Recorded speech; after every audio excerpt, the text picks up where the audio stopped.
Nah, pengertian logo pertama secara apa ya? Secara ininya kan logo merupakan suatu gambar atau sekedar sketsa dengan arti tertentu dan mewakili sesuatu gitu kan. Tapi kalau menurut saya pribadi, logo itu adalah cerminan gitu. Logo itu adalah sebuah cerminan. Contohnya gini, misalkan di suatu daerah itu pasti punya logo, punya lambang. Kayak saya contoh tinggal di Tangsel. Di Tangsel itu kan ada logonya tuh.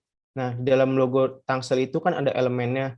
Yang pertama kayak ada elemen airnya, ada elemen bentengnya kalau nggak salah. Jadi berarti kan bisa merepresentatifkan bahwa logo itu oh ternyata di Tangsel ini dulunya apa banyak danau mungkin atau kayak gimana. Itu yang pertama. Jadi walaupun apa namanya? Saya nggak tahu nih. Saya baru eh, datang ke Tangsel terus saya ngelihat kok logo Tangsel begini ya, tapi saya dapat mengartikan bahwa oh di Tangsel itu ada benteng, berarti pernah ada benteng, ada air, berarti oh di sini banyak ininya, seperti itu logo kayak gitu.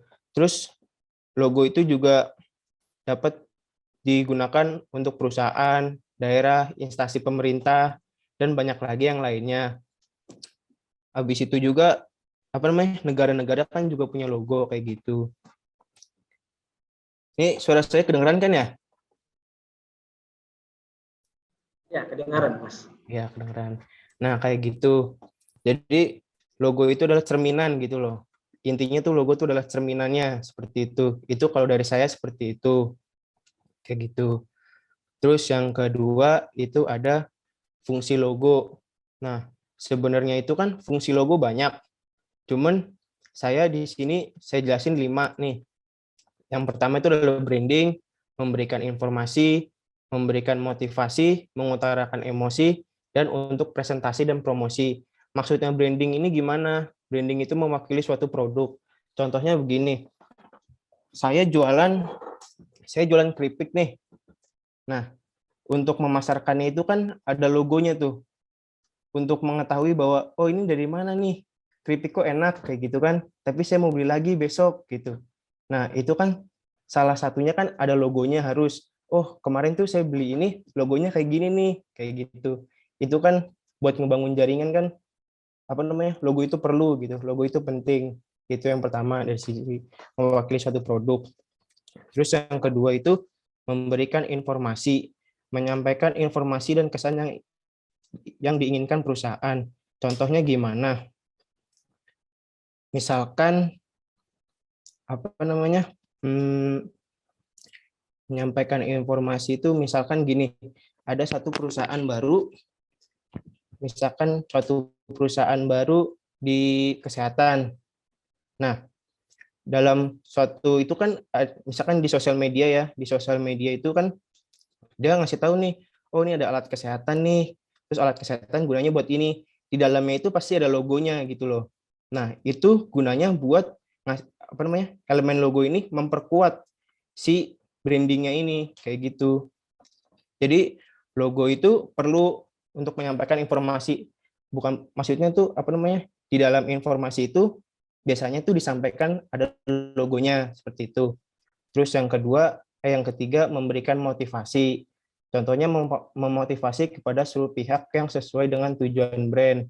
Maksudnya gimana sih memotivasi kepada seluruh pihak yang sesuai dengan tujuan brand? Kayak misalkan kita pernah nih dengar iklan apa namanya? Aduh pusing nih, apa namanya? Obatnya ini gitu kan. Dalam iklannya itu pasti ada logonya tuh. Nah, jadi kan di dalam sebuah motivasi itu kayak sebuah brand itu berjalan, di situ ada pentingnya sebuah logo gitu loh. Jadi kayak gitu. Terus yang keempat mengutarakan emosi. Sarana mengutarakan emosi. Contohnya gimana? Kayak misalkan eh, kayak pernah dengar apapun minumnya apa namanya? Itunya teh botol kan kayak gitu. Nah, itu kan sarana mengutarakan emosi. Jadi emosionalnya itu kita dapetin nih di dalam iklannya itu pasti ada logonya apapun minumnya apa itunya kan teh botol gitu kan ada logonya. Nah, di situ tuh fungsi logonya. Jadi apa namanya? Buat memperkenalkan si brandnya kayak gitu. Nah, yang terakhir itu untuk presentasi dan promosi. Maksudnya gimana sih untuk presentasi dan promosi? Misalkan di dalam suatu perusahaan itu sedang berkembang, terus dia lagi butuh partner, butuh apa.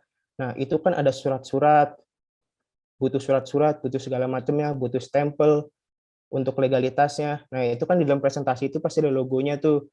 Nah, itu logo berperan penting di dalamnya untuk apa namanya? Untuk seperti itu. Nah, kalau untuk media promosi pun sama. Pasti di setiap promosi itu kebanyakan pasti ada logonya. Kenapa kayak gitu? Karena untuk memperkenalkan brandnya sendiri. Jadi pertama produknya kejual, yang kedua brandnya semakin luas. Jadi di dalam sebuah promosi itu pasti ada logonya kayak gitu. Itu fungsi logo. Yang pertama kayak gitu. Terus yang ketiga itu jenis-jenis logo. Nah, logo itu kan ada jenisnya banyak. Yang pertama itu ada wordmark, ada monogram, pictorial, abstrak, maskot, sama kombinasi. Kalau Google ini wordmark, yang dimaksud wordmark itu apa sih? Itu jenisnya tulisan. Jadi apa namanya? Logonya itu kayak typeface-nya itu tulisan. Nah, kalau monogram ini adalah singkatan. Jadi kayak HNM itu singkatan kayak gitu. Kalau pictorial itu kan simbol. Jadi kayak Apple itu punya simbol, dia apa namanya, Apple ini kayak nggak ada tulisannya gitu kan. Nah, itu cuma simbol doang, pictorial disebutnya. Kalau abstrak kayak Pertamina gitu, itu abstrak. Jadi dia memiliki arti-arti tersendiri gitu loh. Kayak gitu. Kalau maskot ini KFC biasanya sih menggambarkan ada maskotnya gitu. Kayak KFC kan ada orangnya, berarti kan itu menggambarkan maskotnya. Kalau Airbnb ini kombinasi antara simbol dan typeface-nya, tipografinya kayak gitu. Logo bisa disesuaikan tergantung kebutuhan dan keinginan. Nah, jadi kalau kamu mau bikin logo gitu kan, bingung nih logonya mau bentuknya kayak gimana ya gitu kan. Nah, itu lihat lagi dari kebutuhannya. Kalau misalkan apa namanya? Kebutuhannya harus memakai logo, pakai simbol, itu pakai simbol, tapi apa namanya? Lihat lagi kebutuhannya bagusnya kayak gimana sih ininya gitu kan. Atau biasanya itu dari keinginannya sendiri gitu loh. Misalkan keinginan si customer-nya gitu, oh, misalkan keinginan yang pengen bikin apa? Yang mesen ini kayak gimana nih keinginannya? Oh, saya pengennya logonya kayak gini ya, gini kayak gitu. Kayak gitu sih. Itu jenis-jenis logo. Nah, seberapa pentingkah logo dalam bisnis? Jawabannya adalah menurut saya itu sangat penting. Kenapa sangat penting? Karena logo itu vital sifatnya. Kenapa logo sifatnya vital? Karena apa namanya? Di setiap semuanya ini pasti ada logonya. Di setiap apa namanya? Kayak kita mempromosikan itu ada logonya. Terus di faktor internal, di internal sendiri itu pasti ada logonya, kayak bikin surat-surat, kayak bikin segala macam, kayak kartu nama, semua itu pasti ada logonya. Karena logo itu berperan penting dan sangat kuat gitu loh. Untuk apa namanya? Terlihat oh ini perusahaan nih bener nih. Nah, itu pasti harus ada logonya kayak gitu. Itu poin utama sih logo kayak gitu.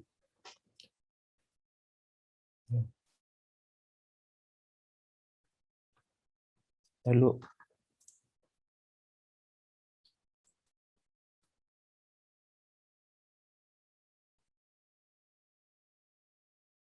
nah, 3 poin yang harus Anda ketahui pentingnya logo dalam bisnis. Itu kalau dari saya itu ada 3. Yang pertama itu memperkenalkan brandnya, kepercayaan pelanggan, internal dan eksternal. Nah, memperkenalkan brand itu kayak gimana sih? Contoh kalau misalkan apa namanya, kamu pengen nih perusahaannya mau settle lama, nah itu kan brandnya harus ada terus tuh, dikenalin terus brandnya. Kayak contoh aja McDonald aja yang sekarang aja udah gede gitu, udah settle, dia tetap memperkenalkan brandnya di setiap produknya itu masih ada logonya kayak gitu. Jadi memperkenalkan brand itu terus menerus, nggak boleh berhenti itu. Terus kepercayaan pelanggan. Nah, kepercayaan pelanggan gimana sih? Nah, contohnya gini, misalkan kemarin kita habis makan nih, saya habis makan apa ya, keripik gitu. Nah, keripiknya itu nggak ada logonya gitu loh. Terus besoknya lagi saya disediain keripiknya itu beda gitu loh. Kok rasanya beda ya gitu. tapi modelnya sama kayak gitu. Nah, kok keripiknya beda, keripiknya sama, modelannya bentuknya sama, tapi kok rasanya beda dari yang kemarin kayak gitu. Nah, makanya itu kalau di kemasan keripik itu harus ada logonya, kan kita jadi tahu kalau kita nyobain, oh yang kemarin kan logonya ini nih, rasanya pasti yang ini yang enak kayak gitu. Itu logo tuh kayak gitu, kepercayaan pelanggan. Terus dari segi internal dan eksternal itu kayak gimana sih? Nah, biasanya tuh kalau yang internal yang tadi saya jelasin, biasanya buat buat surat-surat, terus buat legalitas kayak stempel itu kan penting tuh. Kalau mau kemana-mana gitu kan legalitasnya kan stempel kan penting. Terus kalau faktor eksternalnya kayak ID, kayak kartu nama, itu buat mempromosikannya tuh poster. Nah, itu kan pasti harus ada logonya. Nggak mungkin enggak kayak gitu.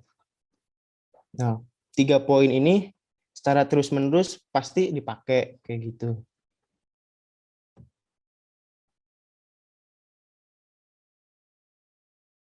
Lalu,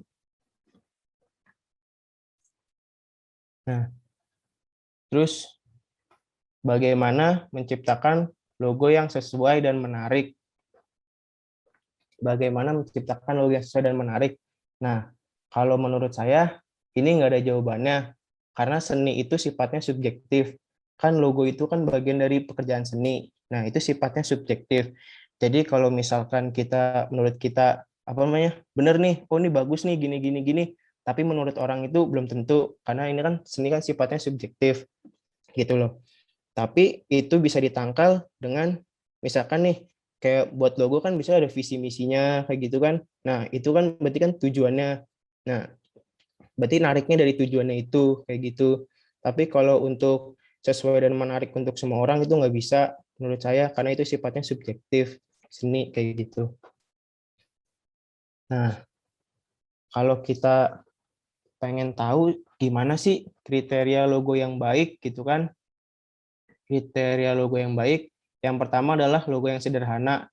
Kenapa sih logo itu harus sederhana? Karena yang pertama itu harus mudah diingat. Itu yang pertama. Terus biar memorable, mudah diingat. Terus dapat diaplikasikannya bisa kemana aja gitu.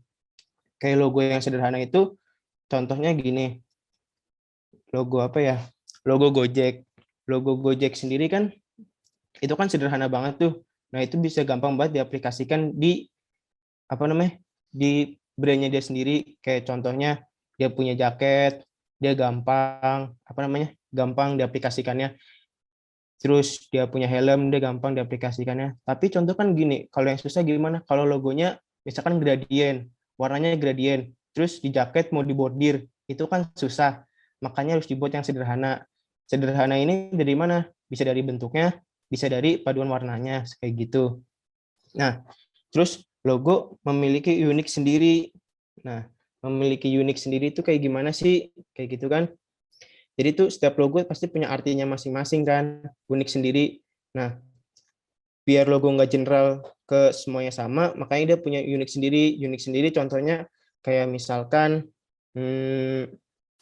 kayak logo FedEx tuh di dalamnya tuh ada kayak lambang panahnya, tapi itu kan nggak kelihatan kayak gitu. Nah, itu kan memiliki keunikan sendiri kayak gitu.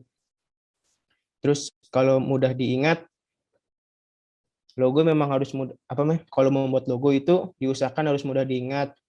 Karena kan ini kan brandnya kan harus kuat gitu. Jadi harus mudah diingat semua orang gitu. Terus logo yang serbaguna kayak yang tadi dapat diaplikasikan di berbagai media, bisa media cetak, bisa media elektronik kayak gitu. Kan logo juga harus bisa diaplikasikan di berbagai media. Terus yang kelima, logo yang sesuai. Logo yang sesuai itu logo yang kayak gimana sih? Logo yang cerminan si brandnya gitu. Misalkan brandnya sepatu, ya logonya paling enggak harus menggambarkan lah ada sepatunya kayak gitu. Tapi kan biasanya nih ada kayak brand sepatu cuma nama doang gitu kan. Nah, itu kan berarti kan dia ada tujuan berbeda, asumsi berbeda. Berarti dia punya punya strategi berbeda, itu nggak apa-apa. Tapi yang sesuai, yang penting itu bisa menggambarkan si brandnya. Nah, bertahan lama ini ya logo harus bertahan lama, karena setiap perusahaan itu misalkan nih kita bangun satu perusahaan, itu logonya tuh harus bertahan lama. Jangan setiap setahun sekali logonya ganti, nanti kliennya bingung, kabur yang ada. Karena bingung nih, oh kok logonya kemarin ini, logonya sekarang ganti, kayak gitu. Nah, kecuali itu logo event. Kalau logo event nggak apa-apa, ganti-ganti, kayak gitu sih. Kita lanjut ke yang sudahnya. Nah, ini contoh evolusi logo pada perusahaan. Nih, kan yang tadi saya bilang kan logo itu kan harus sederhana, kayak gitu. Ini contohnya kayak si Apple ini. Apple pertama kan rumit banget nih logonya nih, susah gitu loh. Terus dia akhirnya kan ganti lagi, ganti banyak warnanya nih, ganti lagi. Terus ini kan banyak warnanya. Nah, ini apa namanya, kalau diaplikasikan di media cetak, ini memerlukan banyak warna, memerlukan banyak pengeluaran. Ini asumsi saya pribadi ya, kayak gitu. Nah, akhirnya diubah ke warna hitam. Nah, di warna hitam ini kayak gini. Posisinya mungkin waktu itu kayak gimana saya juga kurang tahu, terus diubah lagi ke yang rada-rada kayak realistik kayak gitu. Tapi kan kalau posisi realistik kayak gini susah juga nih dicetaknya nih. Karena kan apa namanya, cetaknya perlu digital printing, perlu cetak digital. Kalau offset kan tidak rada ribet. Makanya diubah lagi sampai yang terakhir itu lebih simpel lagi. Terus juga kan si brandnya ini juga udah kuat gitu kan. Nah, dia ini punya unik sendiri nih. Walaupun ada Apple, tapi kok kepotong gitu kan. Nah, itu dia punya keunikan sendiri kayak gitu sih. Terus paling ini, terus lagi, nah, nih tips simple nih. Kayak ini saya bakal ngejelasin kalau misalkan kayak gini, apa namanya? Kalau misalkan punya brand gitu, punya toko dulu, ada logonya apa gimana kayak gitu kan. Nah, punya produk nih, produknya mau dijual nih, harus ada logonya apa enggak, kayak gitu kan. Nah, jawabannya adalah punya logo nggak punya logo itu apa namanya, sebenarnya tergantung kitanya gitu. Misalkan gini, kita pahamin dulu nih produknya nih, terus kita pahamin pelanggannya gitu loh. Nah, kalau misalkan emang nggak dibuat logo gitu, nggak dibuat si brandnya, itu kan akhirnya kan kita cuma jualan doang, tapi besoknya itu orang itu bingung gitu loh. Orang itu pengen beli lagi, atau mungkin dia punya temen apa, jaringannya kan semakin luas nih. Jadi ini kemana nih harusnya nih belinya nih kayak dia gitu kan. Nah, tapi kalau kita mau jualnya kayak gitu sekali lepas nggak balik lagi, itu bisa, nggak usah pakai kayak gini logo identitasnya. Tapi kalau misalkan memang mau ada yang balik lagi, besok mau beli lagi, biar settle berkepanjangan kayak gitu, makanya itu harus dibuat brandnya, si logonya itu gitu. Habis, nah kalau buat logo itu pertama bukan logonya dulu, tapi apa namanya, namanya dulu. Nah, udah dibuat nih, oh kalau saya udah tahu nih, oh produknya ini nih, terus turunan produknya kayak gini. Oh, kalau si behavior apa, perilaku pelanggannya tuh di produknya ini kayak gini nih. Nah, apa namanya, lebih baik saya buat namanya kayak gimana ya. Contoh misalkan produknya lagi digemarin anak muda.